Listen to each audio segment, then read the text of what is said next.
Hey, what's up, y'all? Y'all know my slogan. I don't know it all, but I know what I've been through. Now, before we get into this video, please make sure you head on down to Instagram and follow us on our official Instagram page at hookahanonymous_. Alright? We're able to be a little more explicit, a little more uncensored, and share content freely without running the risk of having our channel terminated. So once again, make sure you head on down to Instagram right now and follow us on our official Instagram page at hookahanonymous_. Alright, now let's get into what you guys came here to see. Now, this case is kind of disturbing, and I'm gonna tell you why, right? The reason it's disturbing is because I personally feel that this woman is 100% guilty, but the fact that she's even getting a case, like people are feeling sorry for her, trying to say, oh, you know, she was suffering from X, Y, and Z. I'm gonna tell you right now, that's no excuse for taking someone's life. All right, you know, you could be excused for hitting somebody, you could be excused for, you know, minor things, but a situation where someone's life was taken and they're never coming back, that's disgusting. Not to mention the pain that the family has to feel. You know, the pain they have to feel when they see the surveillance of their cousin, their brother, their son, their uncle being abused in the elevator and not doing anything to this woman, and to know that she took his life is disgusting. Alright, so let's get into it, man. Now, an Instagram influencer and OnlyFans model has been charged with second-degree murder 4 months after allegedly fatally stabbing her boyfriend in a luxury condo in Miami. Florida State Attorney Catherine Fernandez Rundle announced charges against Courtney Clenney, 26 years old, at a news conference on Thursday afternoon. She was arrested by police in Hawaii the day before, where sources say Clenney was in Hawaii for substance abuse and post-traumatic stress disorder rehabilitation.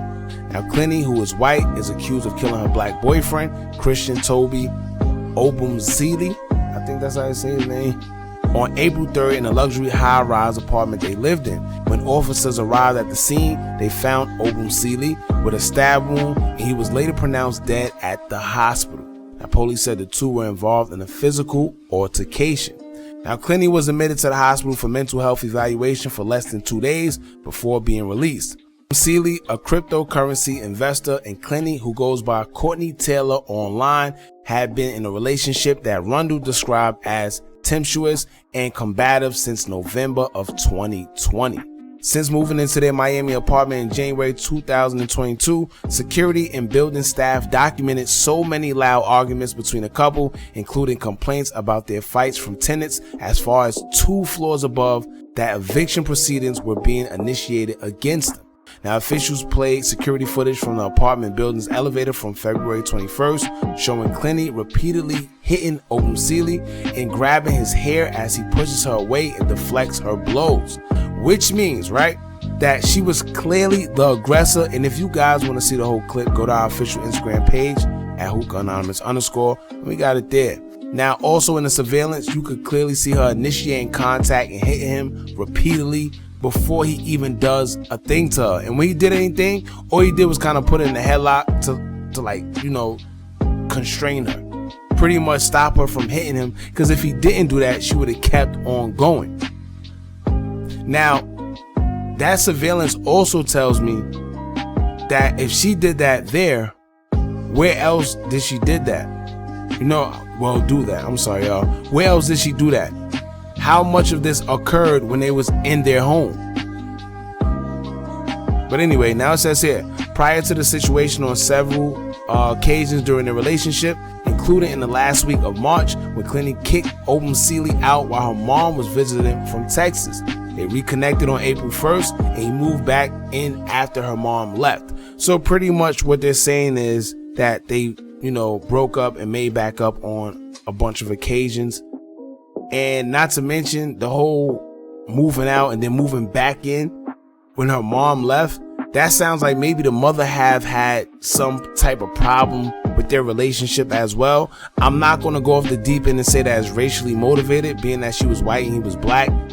Maybe her mother didn't approve of it. Who knows? I'm not going to say that just yet. All right. But something doesn't sound right when things go wrong when the mother is in town and then the minute she leaves, he's back in the house. But then once again, they're saying that same very day that he moved back into the house. All right. Authorities was called because they got into another dispute. So it was very toxic. You know, just from reading the articles, it was very toxic.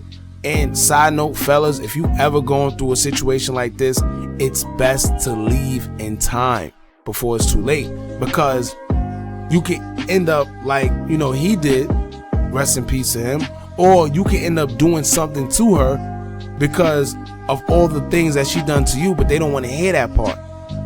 So what happens now is you end up being in jail for a whole bunch of time, even though you may have been a victim at some point in time.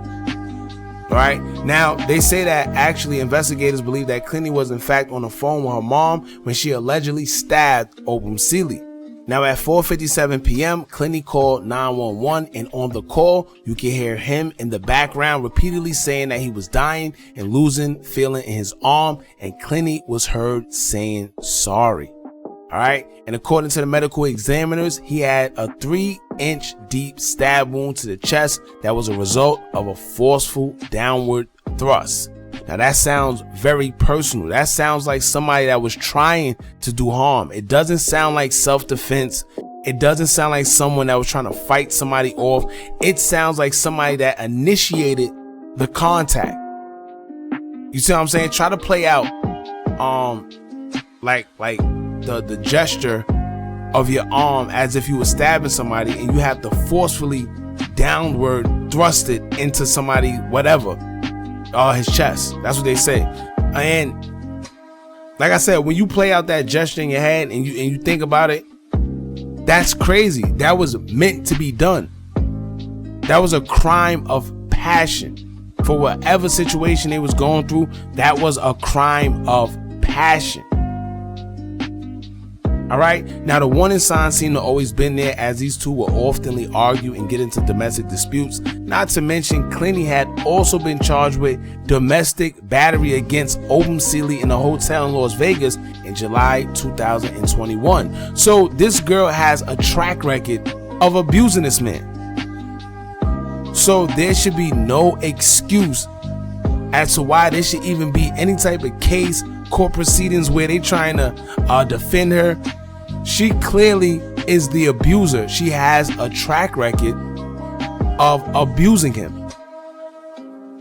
She was already charged for abusing him.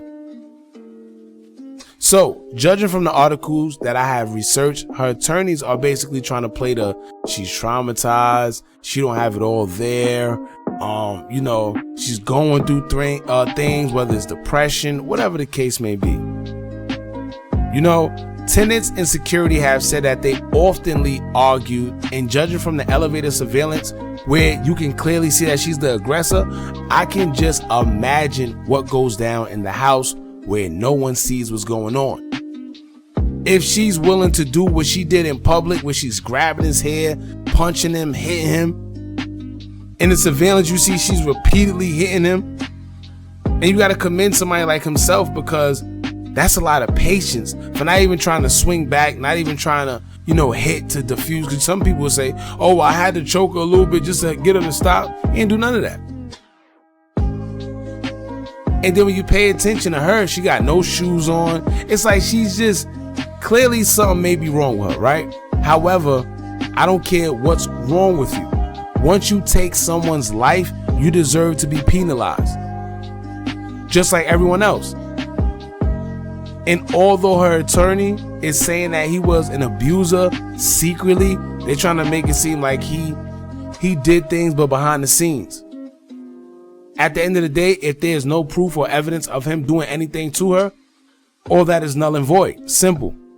Because she has a track record of abusing him.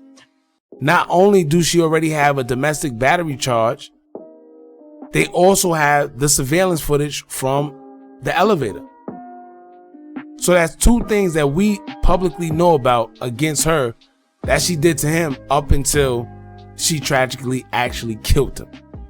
What more proof do you need that she's the aggressor? So y'all jump in the comments. Let me know how y'all feel about this. When this first came out, I already said something was shaky about it. They did say that she stabbed him, and they tried to make it seem like it was out of self-defense. But when you look at this man, it don't seem like he's the type to do that. I know sometimes looks are deceiving, so that's why I never took that route where I totally said, no, he didn't do it. But when you pay attention to how they look, you could clearly see that man, and especially from the surveillance, you know, that the surveillance said a lot. I'm glad that they got that tape, but the surveillance say a whole lot. Not to mention, they said she was an OnlyFans model, Instagram model. They try to say, y'all know how these days they call girls IG models, whatever the case may be, right? So maybe that was like, I want to know what was the root of their arguments. Why did they always argue? You know, was it infidelity? Was it the fact that she did OnlyFans and IG modeling? Maybe he was insecure. I don't know. Like I said, I'm trying to think of all possibilities. I'm not going to have a closed mind with this. However, like I said, judging from everything we've seen, it's clear that she's the aggressor and she should be charged accordingly. Simple as that. Alright, so y'all jump in the comments, let me know how you feel. Don't forget to like, comment, share, and subscribe. Hit that bell so you're notified every time we drop new content. And remember, as long as you keep on watching, I'm gonna keep on dropping. And I'm out.